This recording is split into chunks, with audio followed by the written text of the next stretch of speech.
Citoyens du monde, bonjour. Nous vous saluons tous avec des salutations frénétiquement chaleureuses et respectueuses.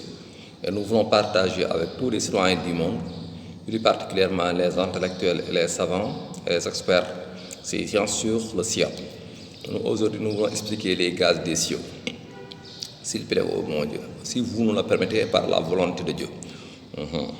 Cette flexion moléculaire gazeuse, la flexion moléculaire gazeuse vérifie les réseaux de communication dans le Soleil, dont le ciel constitue le centre de transmission de l'atmosphère à l'espace. Le Soleil est la plus importante ressource énergétique gazeuse.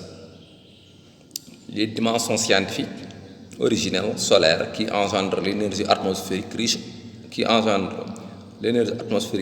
en immunité.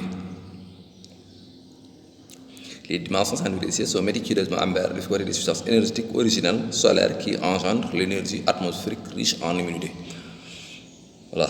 L'impact de l'énergie solaire sur les gaz des cieux génère des lumières anesthésiques multifonctionnelles sur les ciels, sur l'atmosphère et sur la nature.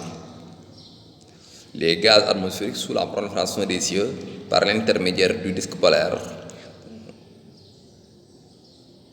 Les gaz atmosphériques sont sous la prolifération des cieux par l'intermédiaire du disque polaire.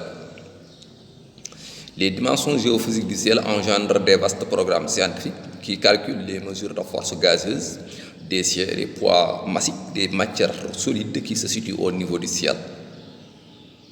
Notre programme cosmographique riche en vertus judicieusement dogmatiques démontre que les distances qui existent entre les sept cieux renferment des gaz moléculaires et des voies mystérieuses. Les voies célestes sont embarquées du côté des merveilles divines magnifiquement merveilleuses en relation multiforme opérationnelle avec le système de la pression atmosphérique sans tergiversation. Notre plus savante conscience de toutes les créatures démontre que les sept cieux sont superposés à un espace de milliards de kilomètres sans appui verticaux. Il faut signaler que la nature de l'atmosphère entre les ciels est riche en valeurs gazeuses, énergétiques, moléculaires, en relation multi-opérationnelle avec les réseaux des étoiles. Le ciel est riche en substances biochimiques dont environ quelques pourcentages sont transmis à l'atmosphère par l'influence du disque polaire. L'énergie du Soleil permet au ciel de sécréter des gaz et des molécules d'air en rapport avec la vapeur d'eau atmosphérique. Les cieux sont engendrés par les substances énergétiques originelles riches en toute matière gazeuse.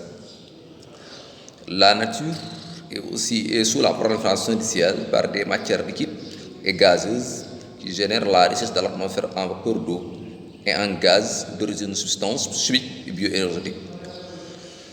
Les lois solaires renforcent l'immunité du ciel et des couches d'ozone, ce qui fait la production des éléments anesthésiques dans l'atmosphère et dans l'environnement. Notre plus grande érudition scientifique démontre que le ciel est envahi d'énergie gazeuse sous la prolifération des rayons du disque polaire, ce qui génère une atmosphère en humidité dépolluée.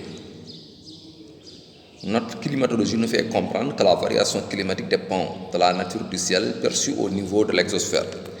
Merci beaucoup, c'est ce que nous voulons présenter aujourd'hui sur les gaz, études de gaz en corrélation avec les énergies et les substances et les atmosphères. Inch'Allah, nous souhaitons une bonne compréhension et un bon entendement. Et nous souhaitons à tous les citoyens du monde la paix, la sécurité, la santé et une longue belle vie avec bonheur et prospérité. Nous souhaitons à tous les citoyens du monde du bonheur mondain, et du bonheur paradisiaque.